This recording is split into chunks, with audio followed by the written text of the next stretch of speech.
সেটা শুনে বাপ মা ফোন করে বলে অমুকের ছেলে এত টাকা পায় এত টাকা পায়, তুই দিতে পারিস না কি জন্যে? শুধু কাজ করবেন, মাস গেলে 1 থেকে 1.5 লাখ টাকা পাঠাবেন। কত কথা যে বলেছে দালাল, বলে শেষ করা যাবে না ভাই। কত কথা যে বলেছে দালালে। কয় টাকা দেশে পাঠানো যায়? আর বাড়ির লোক কি সেই বোঝে? বাড়ির লোক তো মনে করে শুধু টাকার মেশিন, আমরা খালি টাকার দরকার টাকা। ওরা বাড়িতে টাকা পাঠায় প্রতি মাসে 1 লাখ 2 লাখ 3 লাখ করে। হ্যাঁ, সেসব কথা আমাদের বাড়িতে যাবার বলে। এত রাত্রে রাস্তার পাশে কারে দেখা যায়? কি আমাদের কোম্পানিতে আসলে নতুন ওই ছেলেটা না? হ্যাঁ, কি গো আসাদ না? তুমি এত রাত্রে রাস্তার পাশে বসে থেকে কি হয়েছে ভাই? কি হয়েছে ভাই? কি ব্যাপার, কাঁদতেছো কেন? কি হয়েছে ভাই? কষ্টের কথা কি বলবো ভাই। হ্যাঁ, কি হয়েছে বলো দেখি, আমার কাছে বলো ভাই। তুমি এদিনকে আসলে নতুন ছেলে না? জি ভাই, জি। ওই যে মাস দেখো না হইলো কলিংয়ে আসছো তুমি না? জি ভাই, ও তুমি ওই যে আমাদের কোম্পানিতে কাজ করো তাই না? জি আপনাদের কোম্পানি। তো কি হয়েছে ভাই এত রাত্রে এই রাস্তার পাশে নির্জন জায়গায় এখানে বসে আছে? আরে ভাই, কষ্টের কথা বলবো কি ভাই, এই কষ্ট বোঝার মতো কেউ নেই ভাই। কারে বলবো বল? কি হয়েছে বলো দেখি। এই বিদেশ আসার আগে ভাই কত কথা যে বলেছে দালাল, বলে শেষ করা যাবে না ভাই। কত কথা যে বলেছে দালালে। দালালে বলছে মালয়েশিয়ায় যাবা, এসি রুম, খাওয়া কোম্পানির, থাকবা কোম্পানির, সব কিছু কোম্পানির। শুধু ইনকাম করবা আর বাড়িতে পাঠাবা, ইনকাম করবা বাড়িতে পাঠাবা। আজকে ভাই আসলাম 4-5টা মাস হয়ে গেল ভাই, ঠিক মতো বাড়িতে টাকা পয়সাও দিই না। একই অবস্থা ভাই, আমরাও যখন আসছিলাম একই অবস্থা। দালালে কত কথা বলে। দালালে বলে ভাই আপনার রুম ভাড়া ফ্রি, থাকা ফ্রি, শুধু কাজ করবেন, মাস গেলে 1 থেকে 1.5 লাখ টাকা পাঠাবেন। এখন আসার পরে তো দেখি ভাই এই 20,000 টাকা বেতনে চাকরি করি, কয় টাকা দেশে পাঠানো যায়? আর বাড়ির লোক কি সেই বোঝে? বাড়ির লোক তো মনে করে শুধু টাকার মেশিন, আমরা খালি টাকার দরকার টাকার দরকার টাকার দরকার। আরে ভাই, বাড়ির কথা কি বলবো বলেন?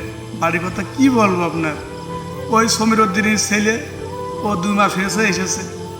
ওই কলিমুদ্দিনের ছোটো ভাইটা এসেছে। ওই সমীর উদ্দিনের মেজে ভাইটা এসেছে। ওরা বাড়িতে টাকা পাঠায় প্রতি মাসে 1 লাখ 2 লাখ 3 লাখ করে।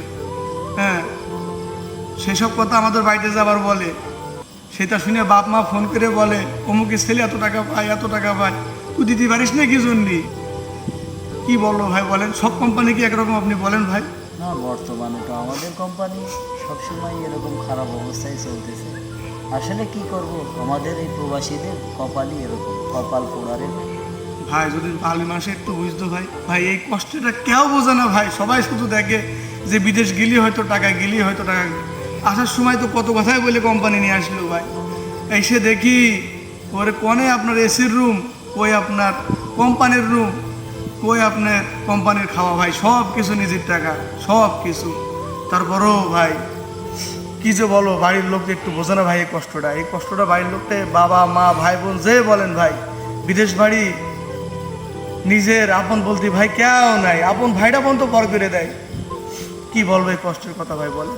হ্যাঁ, দালালেরা তো বইলি পাঠায় যে 50,000 টাকা বেতন, 8 ঘন্টা বেতন, 50,000 টাকা ওভার টাইম দিয়ে প্রতি মাসে 1.5 লাখ টাকা ইনকাম করবেন, থাকা খাওয়া কোম্পানি, কি জায়গায় ঘুমাবেন। আর এইখানে আসি ফ্লোরের মধ্যে, পাকার মধ্যে ঘুমানো লাগে, খাবার পানি নাই, খাবার কষ্ট, কাপড় ধোয়ার কষ্ট, কি কষ্ট।